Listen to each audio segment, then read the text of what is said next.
بسم الله الرحمن الرحيم. الحمد لله وكفى وسلام على عباده الذين اصطفى، خصوصا على سيد الرسل وخاتم الأنبياء صلى الله تعالى عليه وعلى آله وأصحابه الأتقياء. أما بعد، اللهم صل على سيدنا محمد وعلى آل وأصحاب سيدنا ومولانا محمد أفضل صلواتك بعدد معلوماتك، وبارك وسلم عليه صلاة دائمة متصلة تتوالى وتدوم. میرے عزیز مسلمان بھائیوں، بزرگوں، اللہ تعالیٰ نے انسان پر بے انتہا نعمتیں عطا فرمائی ہیں، اور اگر ہم ان تمام نعمتوں کو شمار کرنا چاہیں تو اللہ کی طرف سے اس چیز کا انکار ہے کہ وَإِن تُعُدُّوا نِعْمَتَ اللَّهِ لَا تُحْصُوهَا، اگر تم ان نعمتوں کا شمار کرنا چاہو تو حد شمار سے باہر ہے، تم ان نعمتوں کو شمار نہیں کر سکتے. ان تمام نعمتوں میں سے ایک نعمت دنیا کی زندگی کی بھی نعمت ہے. اللہ تعالیٰ نے جب زمین پر انسان کو اپنا نائب اور خلیفہ بنانے کا ارادہ فرمایا تھا تو اپنی ایک امانت تمام روئے زمین، تمام روئے کائنات کی مخلوقات کے سامنے ایک امانت کو پیش فرمایا تھا.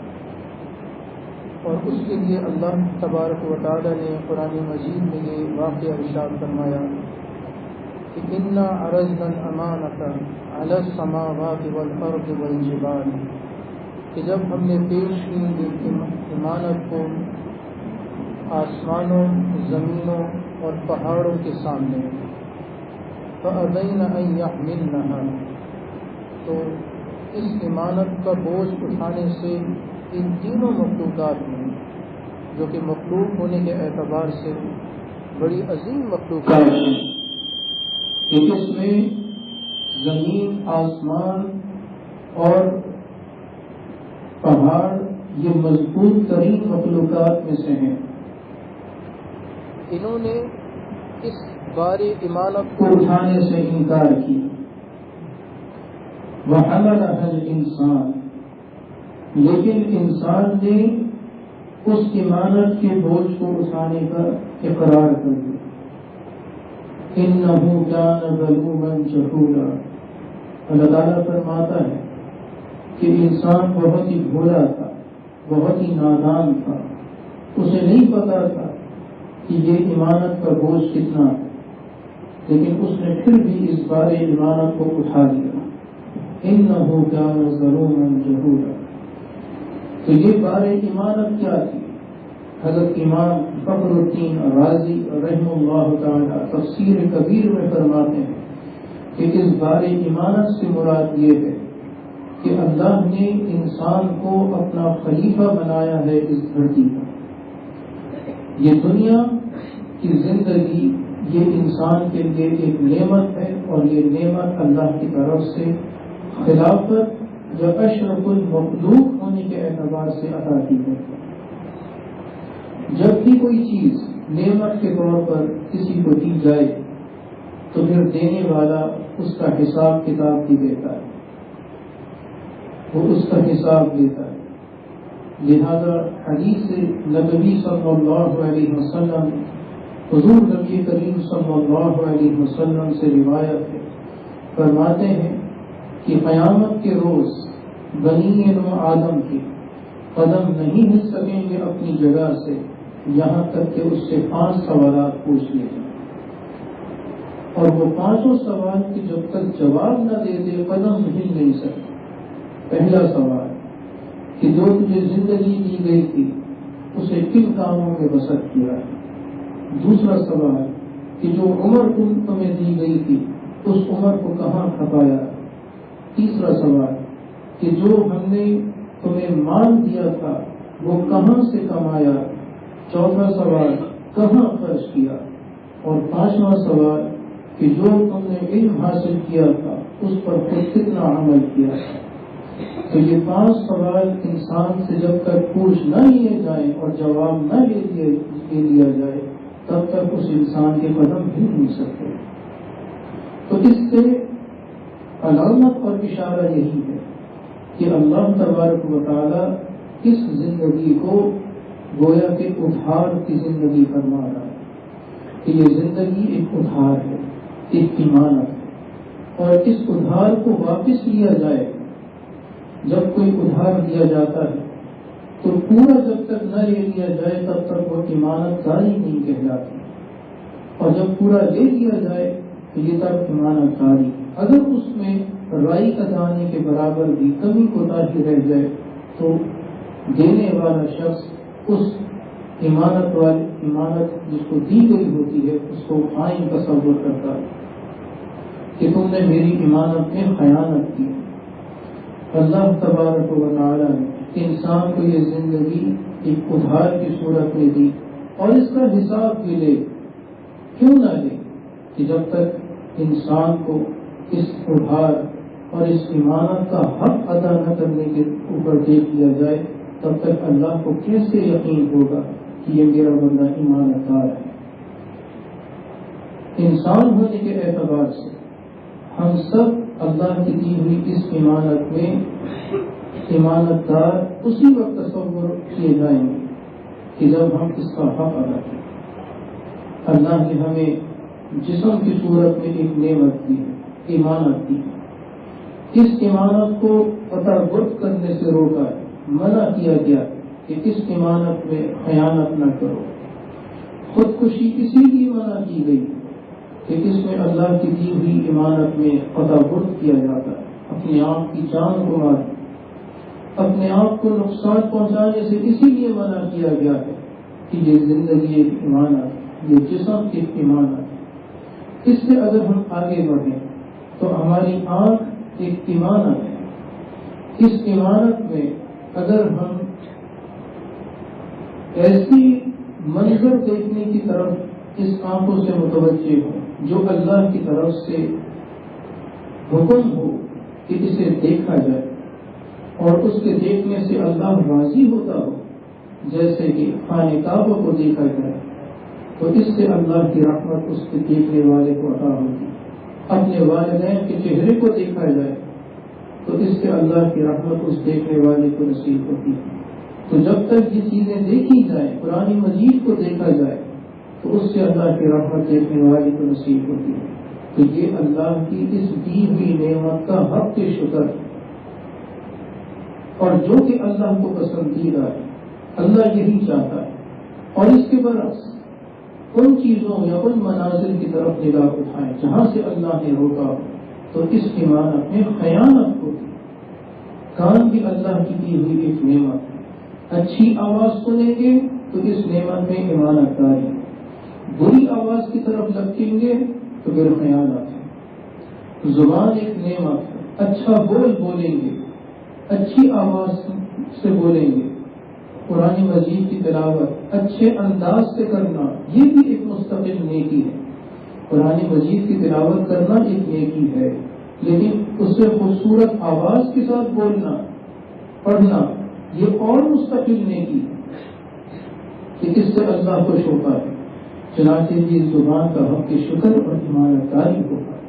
لیکن اسی زبان سے جھوٹ بولو، غیبت کرو جس سے اللہ نے منع کیا ہے، اللہ ناراض ہوتا ہے. بات میں گالم گلوچ کرنا اس سے اللہ ناراض ہوتا ہے. تو یہ ایمانت داری نہیں ہے، یہ خیانت ہے. اسی طرح دل میں برے خیالات کو پاک، صرف دل کو پاک رکھنا یہ ایمانت داری ہے.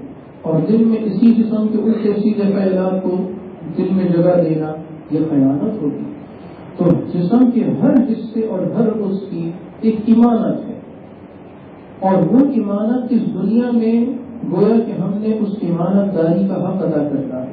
آخرت میں جب پیش ہوں گے تو اسی کی ہوئی ایمانت جو کہ ادھار دی ہوئی تھی اس کے بارے میں پوچھ گچھ ہوگی. دنیا کی زندگی یہ انسان کی کردار سازی کی زندگی ہے. یہاں پر انسان بنتا یا بگڑتا ہے. جو انسان یہاں صبر کیا آخرت میں کامیاب ہے، جو انسان یہاں بگڑ گیا آخرت میں ناکام ہے۔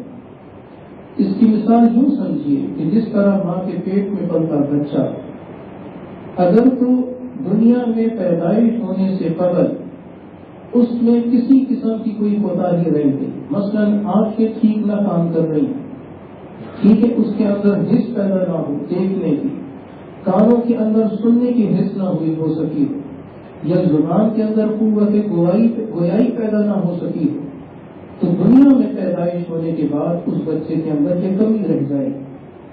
اور پھر دنیا زمانے کے اگر ڈاکٹر بھی اکٹھے ہو جائیں اور اس بچے کا علاج کرنا چاہیں تو اس امانت جو کہ اللہ دیتا ہے ہر انسان کو، اس امانت کو خود ڈاکٹر پیدا نہیں کر سکتے۔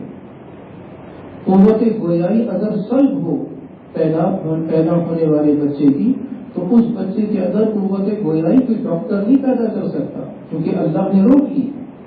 تو یہ اللہ کی تمام نعمتیں جتنی بھی اللہ نے ہمیں دی ہیں، یہ امانت ہے اللہ کی طرف سے۔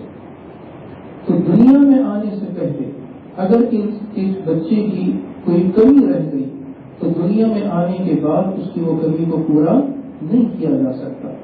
بالکل اسی طرح دنیا کی زندگی گزارتے ہوئے اگر انسان کی شخصیت نہ بن سکی، صالح اعمال کو نہ کر سکا، اپنی دی گئی ایمانتوں کا حق ادا نہ کر سکا اور آخرت میں چلا گیا تو مرنے کے بعد اپنی اس دی ہوئی زندگی کی جو کمی رہ گئی ہے وہ پورا نہیں کر سکتا۔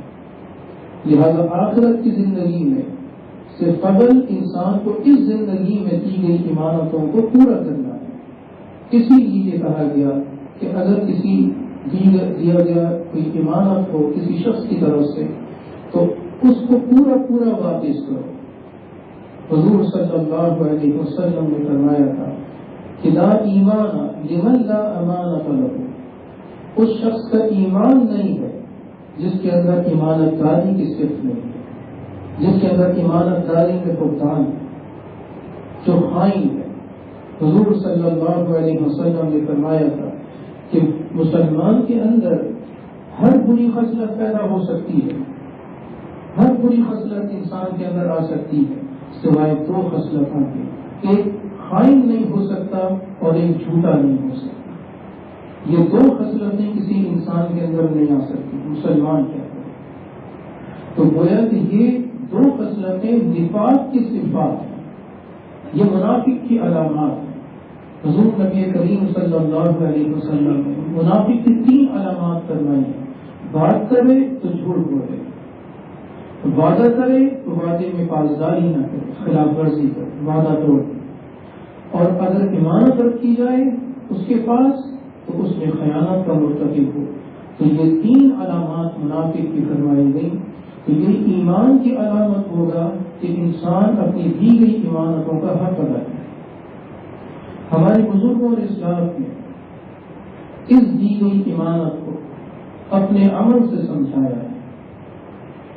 حضرت شیخ الہند حضرت مفتی محمود الحسن رحمہ اللہ تعالی، ان کے بارے میں روایت میں آتا ہے کہ دارالعلوم دیوبند میں ان کی تنخواہ 10 روپے تھی۔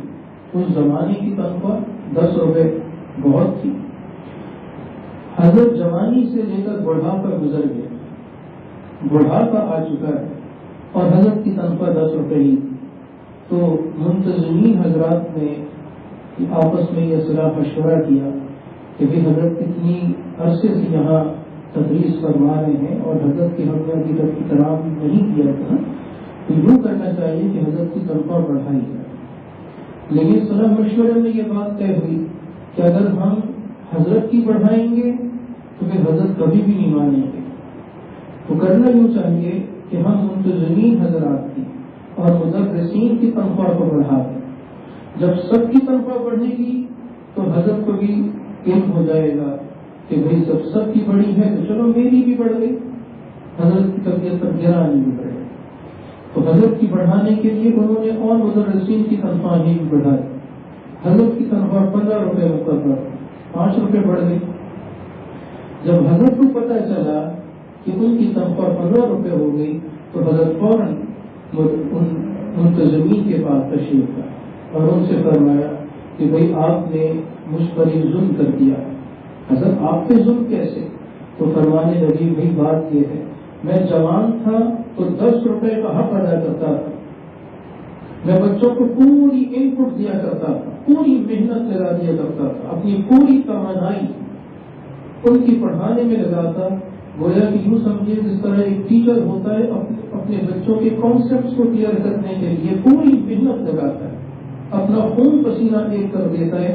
ایک بچے کی کامیابی کے پیچھے استاد کی محنت ہوتی ہے، پورے استاد کی پوری سال کی محنت ہوتی ہے۔ تو میں جوان ہونے کے اعتبار سے پوری محنت لگایا کرتا تھا بچوں پر، 10 روپے تنخواہ تھی۔ اب میں بوڑھا ہو چکا ہوں، اب میرے اندر وہ جوانی والی توانائی نہیں ہے، لہٰذا اب بوڑھا ہونے کی وجہ سے میں بچوں پر پوری ان پٹ نہیں لگا سکتا۔ آپ میری تنخواہ 15 نہیں 5 روپے کریں، 5 روپے کر دیجیے۔ تو لوگ حیران ہو گئے، یہ ہمارے اکابرین تھے، لیکن اکابرین نے امانت داری کا حق ادا کیا اور اس کو سمجھایا ہے اپنے عمل سے۔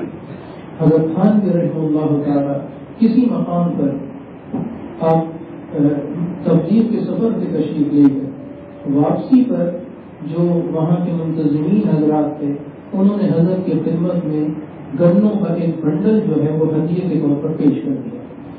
حضرت ابھی اسٹیشن پر کھڑے ہیں، ٹکٹ کٹوا چکے تھے، جب ہدیہ پیش ہوا تو حضرت نے فرمایا کہ میں اپنی ٹکٹ کٹوا چکا ہوں، اب میں اس کی ٹکٹ کیسے لوں؟ اب گاڑی چلنے کو تیار ہے، اب ٹکٹ نہیں لے سکتا، لہٰذا میں ہدیہ رد نہیں کرتا، لیکن میں تمہیں مبارک کرتا، تم اس کو واپس دے۔ دینے والے نے کہا کہ حضرت بڑی محبت سے لایا ہوں۔ حضرت نے فرمایا نہیں بھائی نہیں، میں ٹکٹ نہیں کٹوا سکتا، وقت نہیں رہا ہے۔ تو دینے والے نے کہا حضرت کنڈکٹر کو کہہ دیتا ہوں، وہ آپ کو منع نہیں کرے گا، وہ اپنے پاس رکھ لے گا، جب آپ کی منزل آئے گی آپ کو دے دے گا۔ حضرت نے فرمایا نہیں بھائی نہیں، مجھے آگے جانا ہے، مجھے آگے جانا ہے۔ اس نے کہا کہ حضرت وہ کنڈکٹر کو کہہ دوں گا، وہ آگے والے کو بتا دے گا، اپنے سے آگے جس کی ڈیوٹی ہوگی اس کو بتا دے گا۔ تو حضرت نے فرمایا نہیں بھائی نہیں، مجھے اس سے بھی آگے جانا ہے۔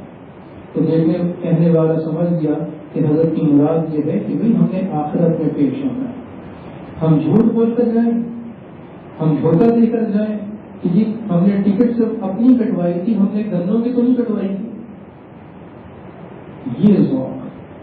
یہ وہ ذوق تھا جو ہمارے اکابرین اور اسلاف اپنے عمل سے سمجھایا کرتے تھے کہ عزیزوں ایمانت کا حق ادا کرو۔ یہ زندگی ہم سے پوچھ گچھ کی جائے گی، پوچھا جائے گا کہ بھی کیا کیا تم نے، تمہیں جو مال دیا تھا کہاں سے کمایا، کہاں خرچ کیا، کیسے خرچ کیا، کسی کو دھوکہ تو نہیں دیا، پوچھا جائے گا۔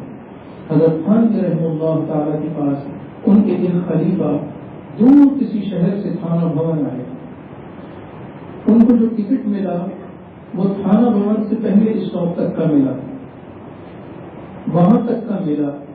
کنڈکٹر سے انہوں نے نہیں کہا کہ جی میرا آگے تھانہ بھون جانا ہے، کنڈکٹر کو بھی پتہ نہیں چل سکا۔ تو وہ صاحب بجائے اس کے کہ وہ ٹکٹ اس کے آگے کا بھی خریدتے یا اپنے آگے کے سفر کا کنڈکٹر کو بتاتے، وہ بیٹھے رہے یہاں تک کہ گاڑی ان کے ٹکٹ کی جگہ سے لے کر تھانہ بھون تک پہنچ۔ جب وہاں پہنچے تو حضرت تھانوی رحمہ اللہ تعالیٰ سے ملاقات ہوئی۔ حضرت نے سلام علیکم کے بعد فوراً پوچھا کہ کیسے آنا ہوا، کیسے آئے؟ انہوں نے اپنے ساری سفر کی روایات سنا کہ حضرت اس طرح آیا۔ تو حضرت نے اس پر نہایت غصے کے ساتھ فرمایا کہ تمہیں میری خلافت دینے کے باوجود احساس نہیں ہے ایمانت کا، تم نے کنڈکٹر کو دھوکہ دیا ہے، تم میری خلافت کو چھوڑ، تم سے یہ خلافت واپس۔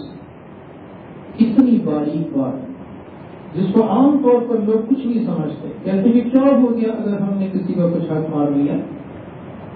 حضور صلی اللہ علیہ وسلم ممبر رسول صلی اللہ علیہ وسلم پر بیٹھے ہیں، دوران خطبہ آپ ماتھے پہ یوں ہاتھ رکھ کے فرماتے ہیں کہ اللہ اکبر، کتنا سخت حکم آیا ہے۔ صحابہ کہاں؟ ایک صحابی کسی کی ضرورت نہیں ہوئی کہ کچھ حضور علیہ السلام سے پوچھ سکتا، ایک صحابی جو ذرا تھوڑے بے باک تھے پوچھ لیا کرتے تھے کوئی سوال، اور حضور علیہ السلام سے کچھ مذہب بھی فرماتے تھے، اور حضور ان کے مذہب پہ خوش ہو کر تبسم فرما دیا کرتے تھے۔ حضرت ذواليدين رضی اللہ عنہ وہ بھی قریب بیٹھے ہوئے ڈرتے ڈرتے پوچھ رہے، یا رسول اللہ کیا حکم آیا، کیا حکم آیا ہے؟ تو حضور علیہ السلام نے فرمایا، حکم اللہ کی طرف سے یہ آیا کہ اگر کوئی شخص اللہ کے راستے میں شہید ہوا، پھر زندہ ہوا، پھر شہید ہوا، 2 مرتبہ شہید، اور وہ شہید جو واقعتاً شہید ہو، سیاست کا شہید نہ ہو، واقعتاً اللہ کے راستے میں شہید ہوا 2 مرتبہ، ایسا شخص اگر کسی مسلمان کا مال کھا کر مرا ہوگا، ناجائز کھا کر کے مرا ہوگا، جنت کی خوشبو بھی نہیں سن سکتا۔ میں کیا کہوں ان لوگوں کے بارے میں جو لوگوں کے مال حرام کر کے بیٹھے ہیں، زمینوں پر جائیدادوں پر قبضہ کر کے بیٹھے ہیں، وراثت کو تقسیم نہیں کرتے؟ کیا کہوں میں ان لوگوں کے بارے میں؟ حضرت فاروق اعظم رضی اللہ عنہ کا زمانہ ہے، ایک شخص عدالت میں کسی مسلمان کے بارے میں صفائی دینے کے لیے پیش ہوا۔ جب وہ صفائی دے رہا تھا تو ایک صحابی کھڑے ہو گئے، حضرت فاروق اعظم رضی اللہ عنہ سے عرض کرتے ہیں کہ حضرت امیر المؤمنین، میں حضور صلی اللہ علیہ وسلم کے پاس موجود تھا، حضور نے فرمایا تھا کہ اگر کوئی شخص مسلمانوں کے راستے میں رکاوٹ ڈال کے کھڑا ہو، اس کی گواہی مقبول نہیں ہے، اس کی گواہی قبول نہیں ہے۔ میں جانتا ہوں کہ اس شخص نے مسلمانوں کے راستے میں رکاوٹ کھڑی کی ہوئی تھی اور ابھی تک کھڑی ہوئی۔ حضرت فاروق اعظم بحیثیت جج کے موجود ہیں، پوچھا کہ بھئی بات صحیح کہی جا رہی ہے؟ اس نے کہا جی حضرت ایسی بات ہے۔ تو حضرت نے فرمایا کہ دفع ہو جاؤ، یہاں سے تمہاری گواہی مقبول نہیں ہے۔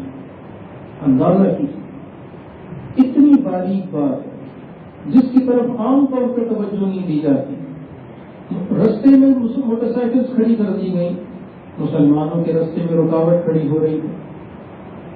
مسلمانوں کے راستے میں رکاوٹ ڈالنا یہ انتہائی معیوب بات ہے۔ لوگوں کو احساس ہے، عزیزوں، یہ ایمانت کا احساس ہونا یہ بڑی اونچی نعمت ہے۔ اس کی پوچھ گچھ ہوگی، پوچھا جائے گا۔ حضرت فاروق اعظم رضی اللہ عنہ کا زمانہ ہے، شام کے کسی علاقے میں آپ گئے، وہاں پر کسی گلی سے گزرتے ہوئے ایک جھونپڑی سے آواز آئی کسی بڑھیا کی۔ بڑھیا کی بیٹی سے کہہ رہی ہے، بیٹی جو دودھ ابل رہا ہے انگیٹھی پہ رکھا ہوا، اس میں ذرا پانی ڈال دیں، پانی زیادہ کر۔ وہ بیٹی کہنے لگی، اما جان امیر المؤمنین کا دور ہے، اللہ پوچھے گا۔ تو وہ عورت کہنے لگی، اس پر کون امیر المؤمنین دیکھ رہا ہے؟ میری کتنی قسم پرسی کے حال میں کون امیر المؤمنین دیکھ رہا ہے؟ میں تو اللہ کے سامنے عمر کی شکایت کروں گی۔ اب باہر کھڑے حضرت فاروق اعظم سن رہے ہیں، ہل کر فوراً ان کے دروازے میں دستک دی، اندر آنے کی اجازت چاہیے، کیونکہ بڑھیا خاتون انہوں نے اندر آنے کی اجازت دی۔ اپنے بارے میں تعارف نہیں کروایا، وہاں جا کر ان کے خدمت میں بیٹھے اور عرض کرتے ہیں کہ اما جان آپ کے بارے میں عمر کو کیا پتا کہ آپ کس جگہ پر یہ حال ہے آپ کا؟ آپ وہاں دربار میں آتی، آپ بیت المال میں رخ کرتی، آپ کے بارے میں ہمیں پتہ چلتا تو ہم آپ کا کچھ نہ کچھ ذریعہ مقرر کرتے، ہمیں کیا عمر کو کیا معلوم ہوتا؟ اپنے بارے میں تعارف نہیں کروائی۔ تو بڑھیا کہنے لگی، اگر یہی مجھے آدر ہی بتانا تھا تو عمر کے خلیفہ بننے کا فائدہ کیا ہے؟ یہ ایمان ہے۔ امیر المؤمنین بننا، کسی علاقے کا لیڈر بننا، یہ ایک بات ہے، اس کے اوپر ذمہ داری ہے پورے علاقے کی۔ امیر المؤمنین بحیثیت امیر ہونے کے پوری اسلامی سلطنت کا جواب دے۔ حضرت فاروق اعظم فرماتے ہیں کہ میں نے اما جان سے پوچھا کہ اما جان آپ کی جو شکوہ ہے، شکایت ہے عمر سے، آپ وہ شکایت عمر کو بیچتی ہیں؟ عمر کو بیچتی ہیں؟ اس نے کہا کہ میں کیسے بیچوں، میں تو نہیں بیچوں گی اپنی شکایت۔ تو انہوں نے کہا کہ چلے عمر کو نہ بیچیں، مجھے بیچ دیجیے، اپنی مظلومیت مجھے بیچ دیں۔ تو بڑھیا نے کہا کہ نہیں بیچوں گی، حضرت فاروق اعظم فرماتے ہیں میں نے بڑی منت سماجت کی، آخرکار وہ راضی ہو گئے. انہوں نے 25 درہم کے عوض اپنی مظلومیت بیچنے پہ راضی ہو گئے. مظلومیت بیچنے سے مراد یہ ہے کہ پھر وہ آئندہ شکایت نہیں کریں گی عمر کے بارے میں. مظلومیت بیچنے سے مراد ہے. تو انہوں نے 25 درہم کے عوض وہ شکایت اور مظلومیت خرید لی. اتنے میں حضرت عبداللہ ابن مسعود اور حضرت علی رضی اللہ عنہ یہ بھی حاضر خدمت ہو گئے. آتے ہی انہوں نے حضرت فاروق اعظم کو دیکھا تو سلام کیا، السلام علیکم یا امیر المؤمنین. جب یہ آواز سنی تو بڑھیا ہٹ گئی. اس نے کہا کہ اچھا میں اتنی دیر تک عمر کے سامنے بیٹھی عمر کو برا بھلا کہہ رہی تھی. اب وہ ڈرنے لگی تو حضرت عمر رضی اللہ عنہ فرماتے کہ اما جان بس آپ اپنے اس مظلومیت کے بیچنے سے جو سودا کر لیا ہے اسے پھریے نہ، نہیں آپ سودا کر چکی. لہٰذا انہوں نے تحریر لکھی اور تحریر لکھنے کے بعد اپنے بیٹے عبداللہ بن عمر سے فرمایا کہ بیٹے جب میرا انتقال ہو جائے تو یہ رقعہ میرے لاش کے اوپر رکھ دینا، میری میت کے اوپر رکھ دینا، تاکہ قیامت کے روز میں اللہ کے روبرو سرخرو ہو سکے. یہ امانت کا حق ادا کرنا، یہ اتنا احساس اور ذمہ داری کا ان کو احساس ہوا کرتا تھا. یہ ضرورت ہے اس بات کی کہ اللہ نے جو نعمتیں ہمیں دی ہیں اس کی باز پرس کی جائے گی، پوچھ گچھ کی جائے گی. اس احساس کو پیدا کرنے کے لیے ضروری یہ ہے کہ ہم اپنے اصلاح کریں، اپنے قلب کی طرف متوجہ ہوں کہ ہم نے کیا کیا کیا نہیں کیا. ہم اپنے محاسب خود بنیں. حضور صلی اللہ علیہ وسلم فرماتے تھے حاسبوا انفسکم قبل ان تحاسبوا. اپنے عمل کا حساب کتاب دو اس سے پہلے کہ تمہارا حساب کتاب اللہ شروع فرما دے.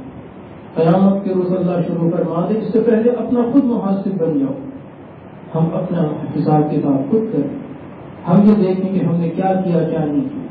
تو اس کے لیے ایک طریقہ ہے اور وہ طریقہ یہ ہے کہ ہم اپنے بزرگوں کے ذریعے جن کے ذریعے ہمیں یہ احکامات یہ دین ہم تک پہنچا ہے اور تواتر کے ساتھ پہنچا ہے ان کے راستے پر خود بھی اپنے آپ کو ڈالیں. ریل گاڑی ہے، ریل گاڑی کے جتنے بھی ڈبے اس ریل کے انجن کے ساتھ فٹ کر لیے جائیں تو جہاں انجن میں جانا ہوتا ہے وہیں وہ سارے ڈبے جاتے ہیں. ایسا ہے کہ نہیں؟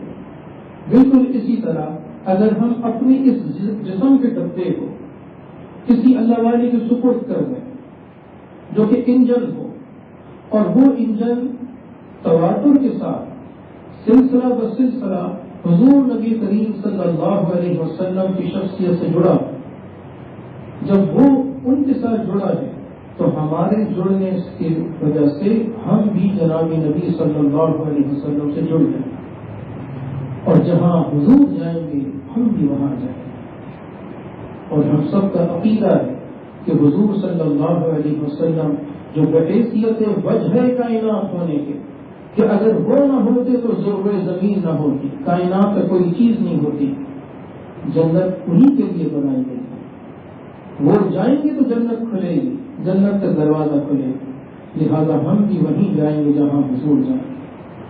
میرے عزیزو یہ وہ وقت ہے کہ جس وقت میں اس احساس ذمہ داری کو پیدا کرنے کی اشد ضرورت ہے. اس وجہ سے کہ آج اعلان لوگوں کو اس احساس ذمہ داری کا شعور ختم ہوتا جا رہا ہے. اپنے اندر احساس پیدا کرنا کہ کہیں آپ کی ذات سے کسی مسلمان کو تکلیف نہ پہنچے. کعبۃ اللہ کو گرانا بہت بڑا گناہ ہے، کعبۃ اللہ کا ڈھانا بہت بڑا گناہ ہے، لیکن حضور صلی اللہ علیہ وسلم نے فرمایا اے کعبۃ اللہ تو محترم ہے، تو محترم اور معزز ہے، لیکن ایک مسلمان کی حرمت تیری حرمت سے زیادہ ہے. میں کیا کہوں ان لوگوں کے بارے میں جو اپنی زبان سے کسی مسلمان کو ادنا سی گالی بھی دیتے، مسلمان کی عزت کو تار تار کرتے ہیں. اس امانت زبان کا احساس وہ ہونا چاہیے. وہ احساس پیدا کرنے کے لیے ہمیں ضرورت اس بات کی ہے کہ ہم اپنے اس جسم کے ڈبے کو اللہ والوں سے جوڑ لیں اور جہاں وہ جائیں گے جنت میں ہم بھی ان کے ساتھ انشاءاللہ آہستہ آہستہ چلتے چلے گا. کیونکہ جوڑنا چاہیے کہ نہیں؟ اللہ تعالیٰ ہم سب کو جوڑ لے، ہم سب کا ہاتھ پکڑ لے عزیزو اللہ صلح کرنا چاہتا ہے، ہم صلح کرنے میں دیر کر رہے ہو. یہ زندگی اس وقت ہمارے لیے اس چیز کی منتظر ہے کہ کب ہم اللہ کے دربار میں کھڑے ہوں، کب ہم اللہ کے روبرو اپنے آپ کو پیش کر دیں. اللہ کا در تو کبھی بند نہیں ہوتا. حضرت حسن بصری رحمہ اللہ تعالیٰ مجمع سے خطاب کرتے ہوئے فرما رہے ہیں، لوگوں رو تڑپو کہ اللہ کا در کھل جائے. ایک بڑھیا کہنے لگی، اے حسن کیا اللہ کا در بھی کبھی بند ہوا جو کھلوانا پڑے؟ اس کا در تو ہمیشہ سے کھلا. بس یہ سننا تھا کہ حضرت حسن بصری رونے لگے اور فرمانے لگے کہ بھائی مجھ سے زیادہ تو اس بڑھیا کو اللہ کی مار پڑا. تو عزیزوں اللہ کا در کبھی بند نہیں ہوا، وہ در اب بھی کھلا ہے. اللہ ہم سے یہ فرماتا ہے کہ نبی عبادی انی انا الغفور الرحیم، میرے بندوں کو فرما دیجئے کہ میں بڑا بخشنہار ہوں، میں بڑا مغفرت کرنے والا ہوں، مغفرت کو پسند کرنے والا ہوں. اس کا در ہمیشہ سے کھلا، کبھی بند نہیں ہو سکتا. بس ہم اس کے در پر لگ گئے کہنے میں، اس کے سامنے اپنے آپ کو گرا دینے میں دیر کر رہے ہیں.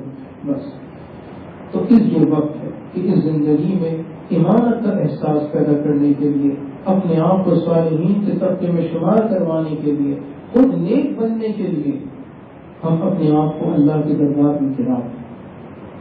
اور یہ گرنا دراصل پوری انسانی تاریخ میں گرنا نہیں بلکہ سنورنا ہے. یہ اللہ کے دربار میں معزز اور مکرم بن جانا ہے. جو اپنے آپ کو گراتا ہے وہ دراصل اللہ کے دربار میں بلند ہو جاتا ہے. من تواضع للہ رفعہ اللہ، جو اللہ کے سامنے گرتا ہے تواضع کے ساتھ اللہ اس کو بلند فرماتا ہے.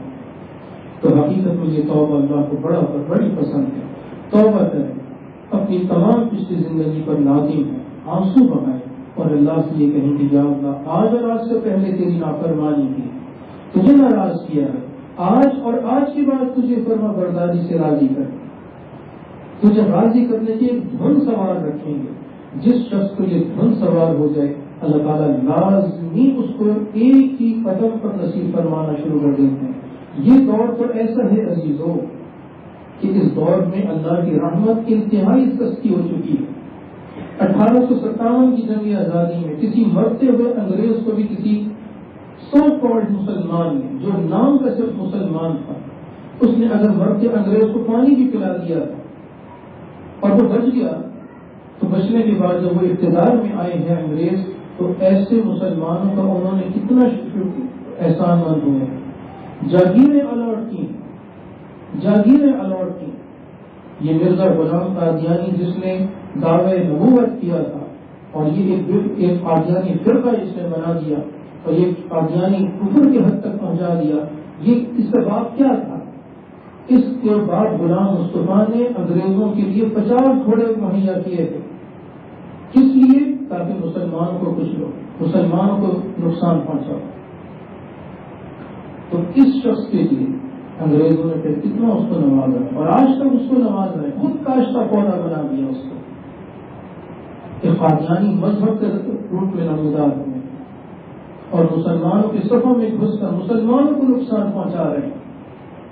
حضور صلی اللہ علیہ وسلم کی ختم نبوت پر ڈاکہ مار رہے ہیں، ہمارے نبی کے ختم نبوت پر، اور ہم چپ چاپ ان کو دیکھیں، چپ چاپ ان کی سہیں.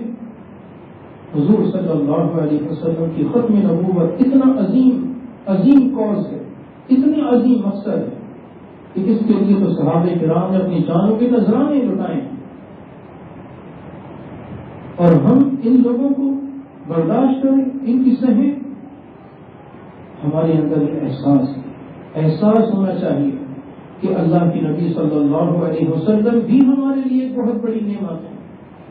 ان کا بھی حق ادا کریں، شکر ادا کریں کہ اللہ نے اتنی بڑی نعمت ہمیں دی. اور شکر کیسے ادا کریں؟ ان کی مبارک سنتوں کو زندہ رکھیں، ان کی سنتوں کو زندہ کریں. داڑھی کے یہ چند بال کسی مولوی کے رخ پر مت دیکھیے کہ یہ کسی مولوی کے خود تراشیدہ بات ہے. نہیں، یہ رسول اللہ صلی اللہ علیہ وسلم کی نسبت رکھتے ہیں. یہ بڑی اونچی نسبتیں ہیں. یہ سر پہ ٹوپی یا پگڑی یہ حضور علیہ السلام کی سنتیں ہیں. پانچ ٹکنوں سے اوپر ہونا یہ حضور علیہ السلام کی سنتیں ہیں. شریعت کا یہ لباس ہونا یہ حضور صلی اللہ علیہ وسلم کی سنتیں. یہ سنتیں معمولی عمل نہیں ہے، یہ وہ عمل ہے جو رب کی پسندیدہ ہے. کیوں نہ ہوتے جب اللہ نے اس پسندیدہ عمل کو اپنے حبیب کا سجایا ہے، اور ہم اپنے نبی علیہ السلام سے روبردانی کریں، ان کی اس مبارک سنت کو روز گٹر نالیوں میں بہاتے ہیں، یہ اپنے نبی کی سنت کا حق ادا ہوگا؟ نہیں عزیزوں، نہیں، بالکل بھی نہیں. اپنے نبی علیہ السلام کے دامن سے جڑی، اور وہ دامن تک پہنچانے کا ذریعہ اللہ والے ہی. اللہ ہم سب کو اپنے راستے میں جوڑے اور ہمارا ہاتھ تھام دے. ہم ہاتھ پکڑائیں اللہ کو اور اللہ ہمارا ہاتھ تھام دے. فَفِرُّوا إِلَى اللَّهِ، اللہ کی طرف دوڑ لگو، اللہ کی طرف لپک جاؤ. اللہ ہم سب کو یہ ذوق نصیب فرمائے. وآخر دعوانا ان الحمد للہ رب العالمین. حکم ہوا کہ بیت توبہ بھی ہے. یہ توبہ اس راستے میں جوڑنے کے لیے ایک ذریعہ ہے. ہمارے مشائخ رحمہ اللہ تعالی علیہ جو سلسلے نقشبندیہ مجددیہ کے مشائخ گزرے ہیں، ان کا یہی طریقہ رہا کہ لوگوں کو اللہ کی طرف بلا دیتے، اپنی ذات کی طرف نہیں بلا دیتے، بلکہ ان کا تعلق اپنے واسطے سے رسول اللہ کے ساتھ جوڑ دیا کرتے تھے صلی اللہ علیہ وسلم، اور حضور علیہ السلام کے واسطے سے اللہ سے جوڑ دیا کرتے تھے. لہٰذا یہ رابطہ دراصل یہ توبہ یہ اللہ سے توبہ ہے. ہم سب اللہ سے توبہ کریں. کیسی؟ پچھلی زندگی پر اور آئندہ زندگی کے لیے یہ وعدہ ہے کہ یا اللہ آئندہ ہم تجھے راضی کرنے کی دھن سوال رکھیں گے. سب سے پہلے ایک مسلم خطبہ ہے، اسے سن لیجیے. بسم اللہ الرحمن الرحیم. الحمد للہ نحمدہ ونستعینہ ونستغفرہ ونؤمن بہ ونتوکل علیہ ونعوذ باللہ من شرور انفسنا ومن سیئات اعمالنا من يهده الله فلا مضل له ومن يضلل فلا هادي له ونشهد أن لا إله إلا الله وحده لا شريك له ونشهد أن سيدنا ومولانا محمدا عبده ورسوله صلى الله تعالى عليه وعلى آله وأصحابه وبارك وسلم. أما بعد. اب جو کچھ بھی عاجز پڑھے اس عاجز کے پیچھے پیچھے اتنی آواز میں پڑھیں کہ یہ عاجز سمجھے. اعوذ باللہ من الشیطان الرجیم. بسم اللہ الرحمن الرحیم. آمنت باللہ وملائکتہ وکتبہ ورسلہ والیوم الآخر والقدر خیرہ وشرہ من اللہ تعالی والبعث بعد الموت. آمنت باللہ کما ہوا بأسمائہ وصفاتہ وقبلت جميع أحكامه وأشهد أن لا إله إلا الله وحده لا شريك له وأشهد أن سيدنا ومولانا محمدا عبده ورسوله صلى الله تعالى عليه وعلى آله وأصحابه أجمعين. أستغفر الله تعالى ربي من كل ذنب وأتوب إليه. أستغفر الله تعالى ربي من كل ذنب وأتوب إليه. أستغفر الله تعالى ربی من کل ذنب واتوب الیک، یا اللہ میں نے ہر گناہ سے، ہر خطا سے سچی توبہ کی، یا اللہ میری اس توبہ کو قبول فرما، یا اللہ مجھے اس توبہ پر قائم فرما، یا اللہ میرا خاتمہ ایمان پر فرما، آمین۔ اللہ تعالیٰ آپ سب کو مبارک فرمائے۔ ان کلمات کے ساتھ جس نے آپ کو سلسلے نقشبند دیا، مجدد دیا، علالیہ میں بیعت کیا، اللہ سے دعا کرتا ہوں کہ میرے حضرات کا فیضان ہم سب کی طرف منتقل اور منصور فرما دیں اور ہم سب کو اپنی محبت و معرفت نصیب کریں۔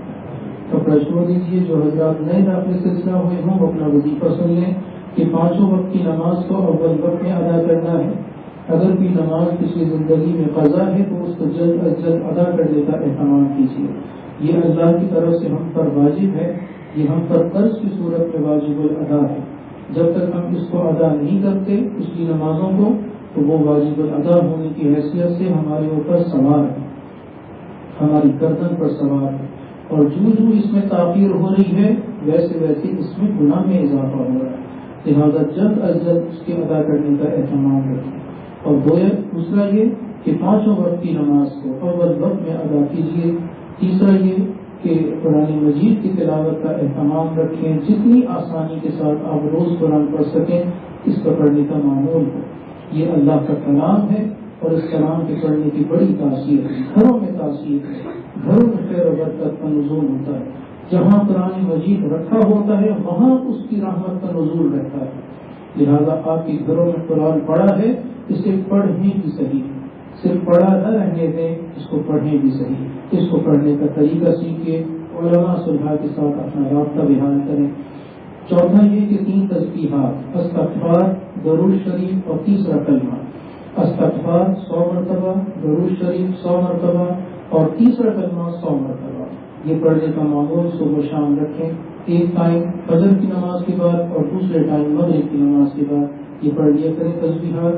اور 5واں یہ ہے کہ اللہ کا ذکر دل سے کرنے کا اہتمام ہو۔ اس ذکر کو، جس کو ذکر قلبی کہتے ہیں، یہ روحانی ذکر ہوتا ہے، دل سے کیا جاتا ہے، خفی ذکر ہوتا ہے، زبان کی اس میں حرکت نہیں ہے۔ دل سے کہیں اللہ اور دل ہی دل میں سنیں اس حرکت کو، اس آواز کو، یہ ذکر قلبی کہلاتا ہے۔ اس کو کم سے کم 30 منٹ یعنی آدھے گھنٹے کے لیے گھر میں کریں۔ اس آدھے گھنٹے کو سہولت کے اعتبار سے آپ تقسیم کر سکتے ہیں، 10-10 منٹ کر کے 3 دفعہ کر لیں، 5-5 منٹ کر کے 6 دفعہ کر لیں، یا ایک ہی نشست میں آدھا گھنٹہ پورا کر دیں جیسے سہولت ہو، لیکن اس کو آدھا گھنٹہ یہ کم سے کم ضرور کرنا ہے۔ جتنا زیادہ کریں گے اتنا انفع ہے، اتنا فائدہ ہے، اس لیے کہ یہ ذکر ایک شیرینی ہے، ایک گڑ کی مانی ہے۔ جتنا گڑ کسی شربت میں ڈالو گے مٹھاس اتنی پیدا ہوگی۔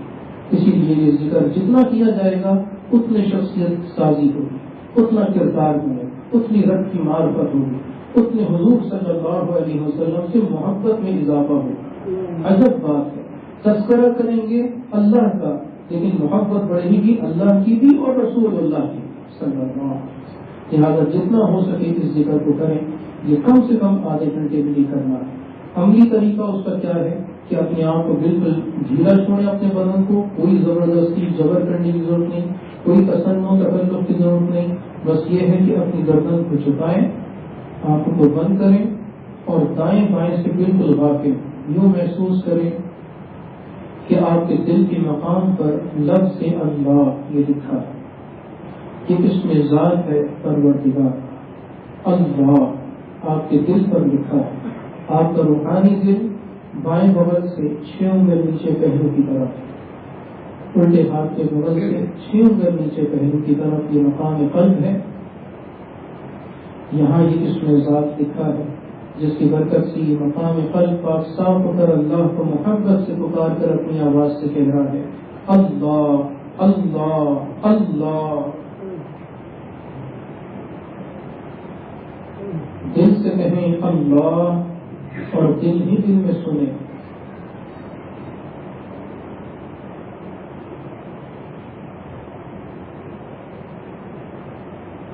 جہاں توجہ ادھر ادھر جائے یا ادھر ادھر کے وسوسے آئے تو اپنے آپ کو اپنے دل کو سمجھائیں کہ آپ کوئی اور کام نہیں سوائے ذکر کرنے کے لیے بیٹھے، بس اللہ کی طرف متوجہ رہیں، دل سے کہیں اللہ، اور دل ہی دل میں سنیں اللہ۔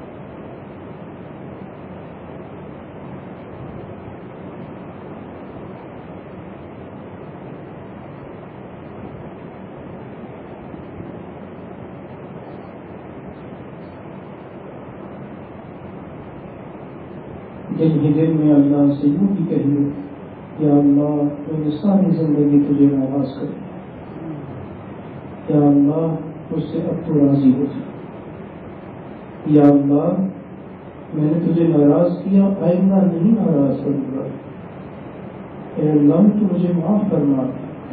دل ہی دل میں اللہ سے نہ بولیں، باتیں کریں۔ بعض اوقات یہ ندامت یہ ذکر سے افضل ہو جاتی ہے۔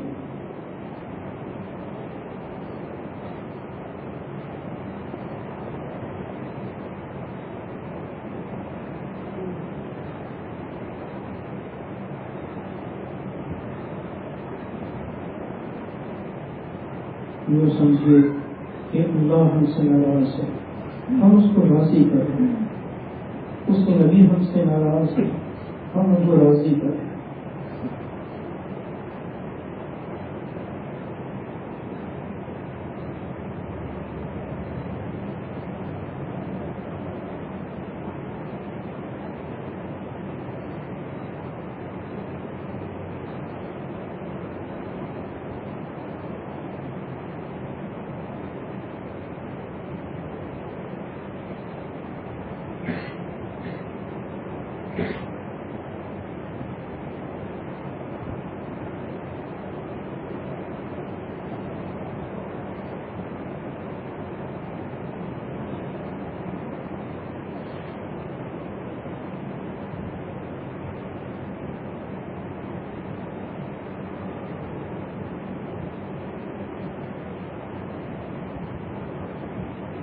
جو زندگی مدینے سے،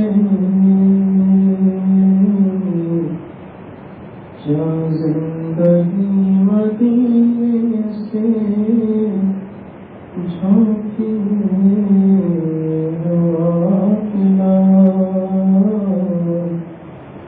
شاید حضور ہم سے خفا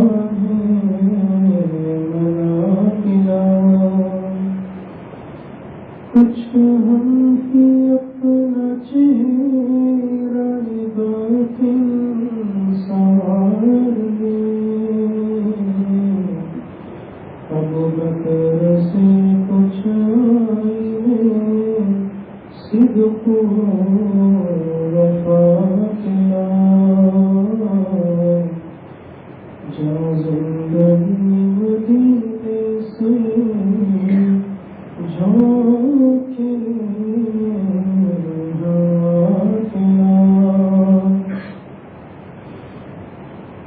دنیا بہت ہی تنگ مسلمان ہو گئی،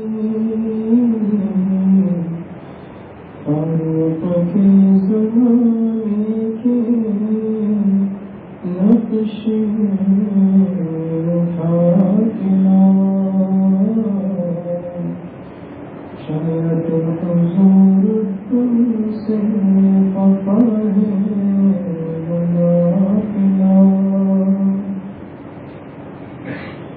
گمراہ کر دیا ہے نظر کے فریب میں،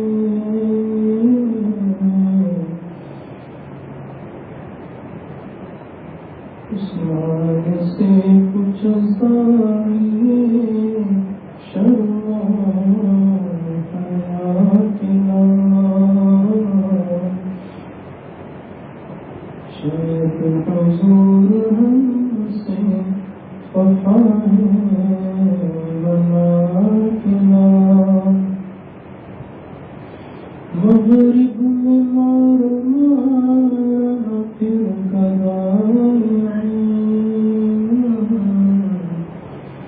دروازہ علی سے یہ خیرات پوچھا کلا شاید حضور ہم سے خفا ہے منا کلا باطن سے کب رہی ہے یہ امت رسول کی باطن سے جب رہی ہے یہ امت رسول کی منظر ذرا حسین سے کچھ کر کو بنا کلا منظر ذرا حسین سے کچھ کر کو بنا کلا شاید حضور ہم سے خفا ہے بنا کلا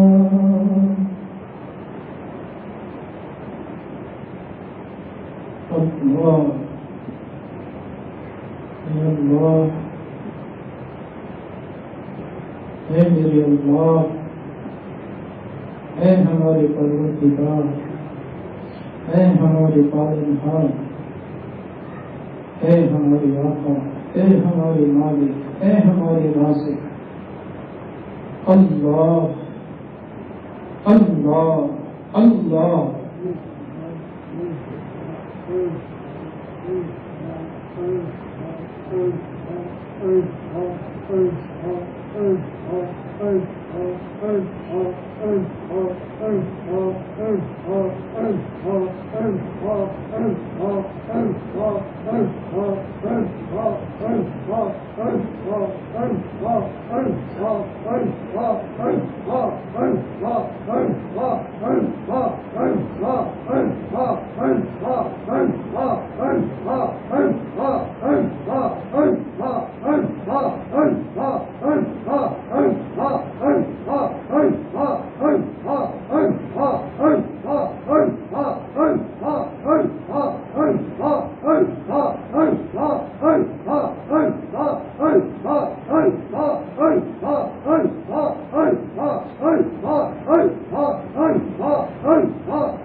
عاشقوں کی جان ہے جان ہے اللہ اللہ اللہ اللہ اللہ اللہ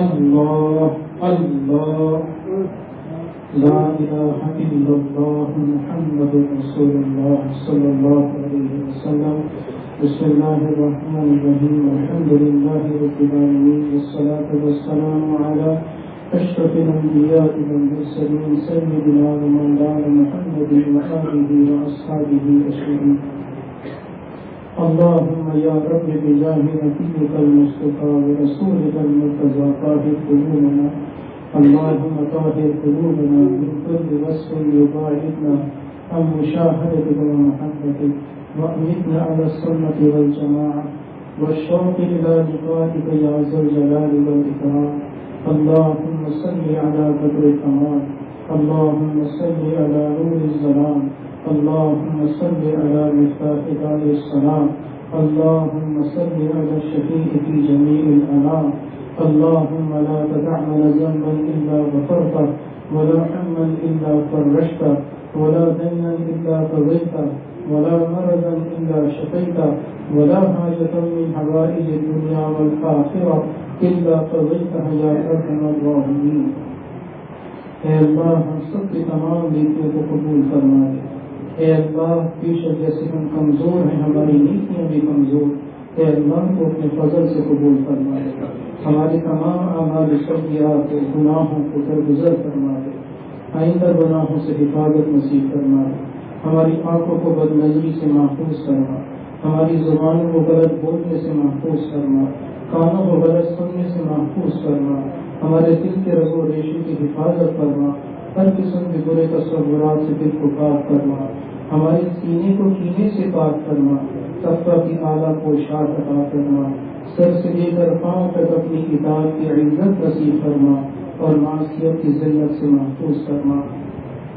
ہمیں ایسا بنا جیسا بننے کا حق ہے اور جیسا تو خود اپنے بندوں کو دیکھنا چاہتا ہو اگر ہم خود ویسے نہ بن سکے تو ہمارا ہاتھ پکڑ کے ہمیں ویسا بنا ہماری ہر مشکل کو آسان کرنا ہر مصیبت کو دور کرنا قرضوں کے بوجھ سے سبک دوش کرنا بیماریوں کو شفا میں تبدیل کرنا ہر اٹکے ہوئے کام کو بنا دے ہر الجھن کو سلجھا دے اے اللہ ہمیں اس تقوی اور طہارت کی زندگی نصیب فرما دے اور اس راستے پر چلنے کی توفیق نصیب فرما دے اور ہمیں آخر اتباع سنت کی توفیق نصیب فرما حضور علیہ الصلوۃ والتسلیم کی ہر عطا پر فدا ہونے والا بنا ان کی سنتوں کا عاشق بنا جو سنتیں لوگ متروک کر رہے ہیں ترک کر رہے ہیں اے اللہ ہمیں ان کو عمل کی راستے میں لانے کی توفیق عطا فرما اور ہمیں ان پر عمل کی ادائیگی کی برکت سے جو ثواب حضور علیہ السلام نے 100 شہیدوں کا فرمایا تھا اس ثواب میں حصہ دار بنا دے